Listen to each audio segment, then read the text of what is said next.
Welcome into Real Deal Sports Talk. It is Sunday, July 31st, 2016. I want to thank everybody for tuning in and listening tonight. We're coming at you a little bit early tonight, but that's all good. Look forward to some schedule changes coming in the next week. Now that the NFL season is upon us, the Olympic Games are almost here. Baseball's still going on. We will be adding an extra episode during the week, so we'll now be on 3 times a week. Also, there'll be new segments coming up and some different times as far as when the episodes will air. If you'd like to listen live, if you don't already have that app from the Google Play Store, check that out. Also, follow us on the Facebook page, Real Deal Sports Talk with KP. There'll be announcements there as well about upcoming changes to the show and new segments that are coming up. So definitely, let's get into it today. One thing I just want to hit on real quick that I saw as I was scrolling through the stories since I last talked with everybody here. We are getting a pair of PF Flyers, the black PF Flyers. If you guys grew up in the 90s, you've seen the movie Sandlot. You know Benny the Jet had the PF Flyers that he beat the Beast in the race that he stole home in. They are now going to be on the shelves, so be looking out for the PF Flyers, everybody. This week, everybody talks about the big three. There's big threes in all sports. For whatever reason, sports people, sports announcers, the sports media, we've all settled into the big three. The Dallas Cowboys had the big three. The Atlanta Braves with Tommy Maddox and Smoltz and Glavine, they had the big three.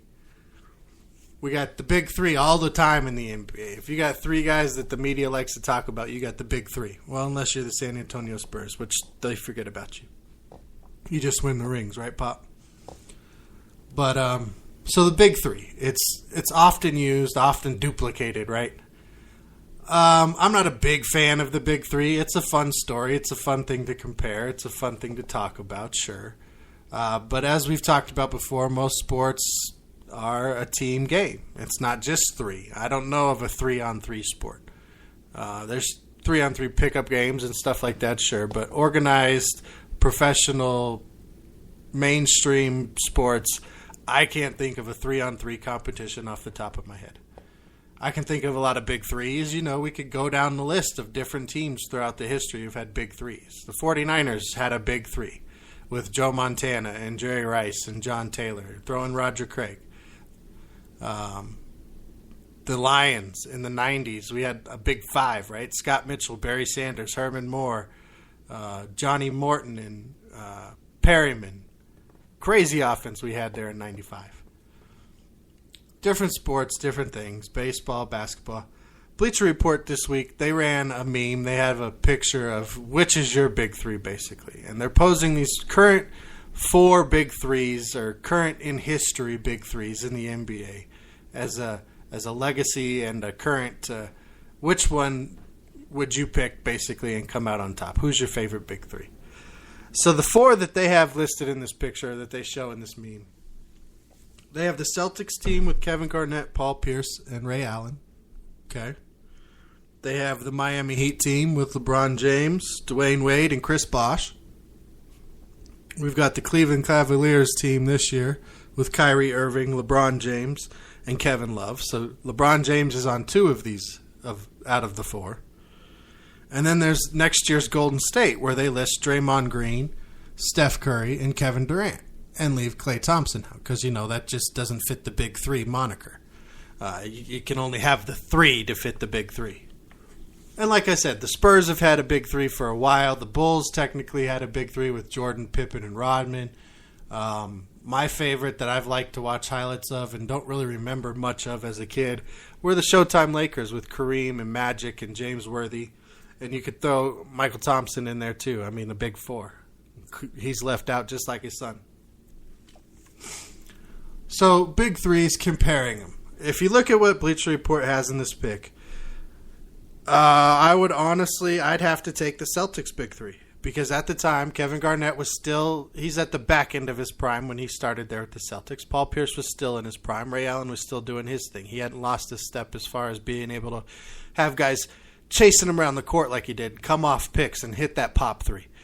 You started seeing him after his time with the Celtics there guys kind of stuck with him a little more, and he had to do a lot of more spot-up threes, and he wasn't getting chased all over the court and running people down and making them tired. A style which he pretty much made famous, and Richard Hamilton adapted to it, and he did it. Steph Curry has a version of it that he plays now. Very popular amongst three-point shooters. It's the easiest way to get open. You come off that pick, boom, there's the pass, pow. You get your favorite shot. So I would pick that Celtics big three. They were dominant. They had inside-out game. They had experience. They had leadership. They had heart. They had toughness. They had everything that you would want to see in a Boston Celtics team. Even though they came from somewhere else, free agents, they were put together. They were the first media super team in this new generation of covering sports. And I mean, going through the other three, no knock on them. We don't know what this Golden State team is going to achieve next year or over the next few years. We have to wait and see. Barring injury, on paper, yes, it looks like they're going to be very exciting and could be very successful. But right now, that's all it is a team on paper. And that, as Herm Edwards says, that's why we play the games. We play the games to see who wins. We play the games to win championships. And when it comes to big threes, you gotta put in that championship run. How many did they have? How many did they win? How many times were they around? Now, over the past 20 years, we haven't had a finals that didn't include Tim Duncan, Michael Jordan, Kobe Bryant, or LeBron James. It's been 20 years since one of those four players didn't appear in an NBA Finals. So obviously, some of their teams should be listed here, right? The Lakers didn't really have a big three. They always had that third complementary piece, sure, but it was Kobe and Shaq. Or then it was Kobe's team with Gasol and Bynum. They never really had those three big pieces that all fit together. So that's why the Lakers aren't on here. And fair enough. They did their thing. And yeah, Kobe's been in, 7 finals? He lost 2, I believe. At least 2 that I can think of off the top of my head. So the Lakers on in here. This year's Cavs, sure, they were good. They won the WNBA title. WNBA title. NBA title. I was looking at my notes. I've got something about them here in a minute. So they won the NBA championship this year. They were in the finals last year, so they've got something going there in the Eastern Conference for sure. They've got LeBron James, and he's clearly represented on this list. And that's kind of his thing. If you notice, the teams that he's gone to since the first time he left Cleveland, when he really just was doing everything on his own. It's making sure he had 3 pieces with him. He came back to Cleveland. They maneuvered the trade to get Kevin Love in, to get that third piece. I think Andrew Wiggins would have been a much better fit on this team, more athletic, younger, more promising. But whatever. They wanted Kevin Love in here. Now, they got their title, so good for them. And Kyrie Irving is definitely promising. He could be the leader on any team any given night. So, big three, do what you will with your big three. Come up with your big threes. Hit me up either on the chat, on the app. Join Speaker Radio. Listen to the show through Speaker Radio when I'm on. You're able to chat with me that way as well when the show's going on. Or just leave me a message on Facebook, Twitter, whatever. Get at me. Let me know what your big three is. And if anything good comes up that I haven't seen or talked about or thought about myself, I'll make sure to include it on the next episode, next time I get to come out and talk to you guys. Next thing we're going to get to after the break, we're going to do continue on with another segment we do here on Sundays, the 5 Down segment, memorializing the infamous 1990 CU Missouri game where CU got the 5 downs to win the game. Just in case you guys didn't know where that was from. But that's where we're getting the 5 downs from. So we'll hit that up when we get back from the break. Hey guys, the NFL season is almost here. And you know what that means? Fantasy football is right around the corner. Did you win your fantasy league last year? Would you like to win some extra money playing in a daily fantasy football this season? If so, the DirtCannon.com is here to help. You can get numbers and projections anywhere. But if you want to build a winner for a full season fantasy team, or just looking to win consistently in daily games, Then do what I did and join thedirtcannon.com. They have it all in one place, fellas. Whether a bronze member or a silver, they will hook you up. I recommend the silver package.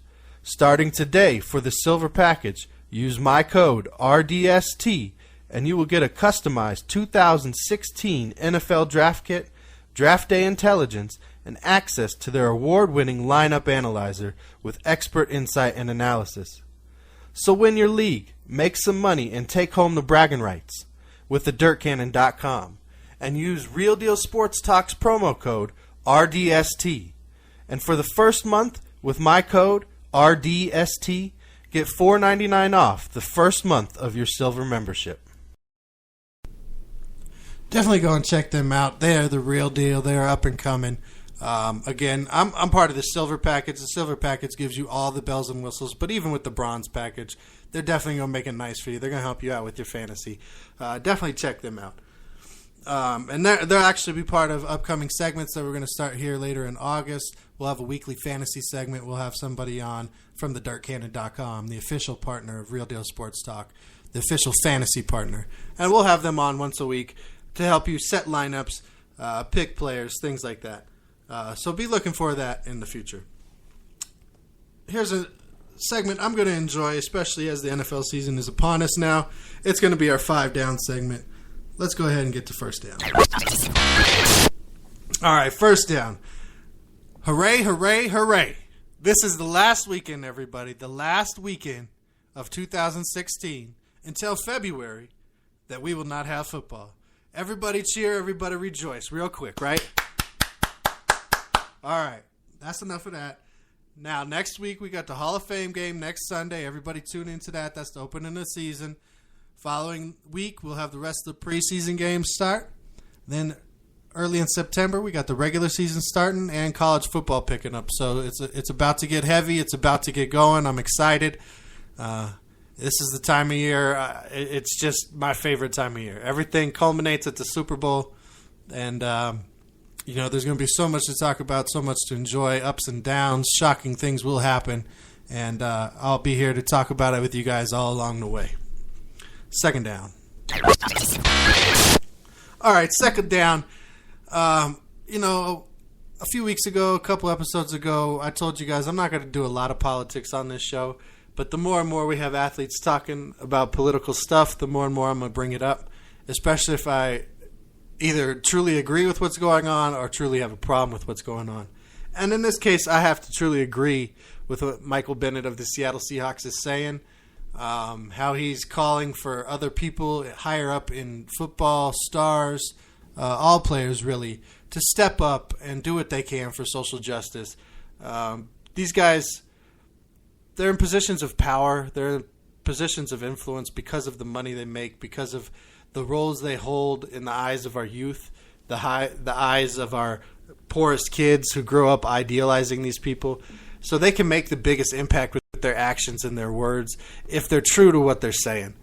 And to Michael Bennett's point, we don't have the top guys, whether it's the black athletes or the white athletes in the NFL, really stepping up to say anything. You don't have the Peyton Mannings, to his point, and the Aaron Rodgers and these guys because maybe they're white and it doesn't affect them the same way. Stepping up and saying what needs to be said to another community that can be reached out to in a different way from a different platform to try and curb this problem we have in America these days. This division that is being promoted by Donald Trump and exploited and creating hate and divisiveness. And I think athletes and more people, Michael Jordan, Carmelo Anthony, the NBA, what the WNBA did with their shirts, even though they were fined for that, and I think that's a bunch of BS. They need to stand up. We all need to stand up. We need to look out for each other and go, you know what? Hey, you may not be like me, but to each his own. If I like you, I hang out with you. If I don't, cool, go do your thing. But let's be respectful and take care of each other, okay? Moving on.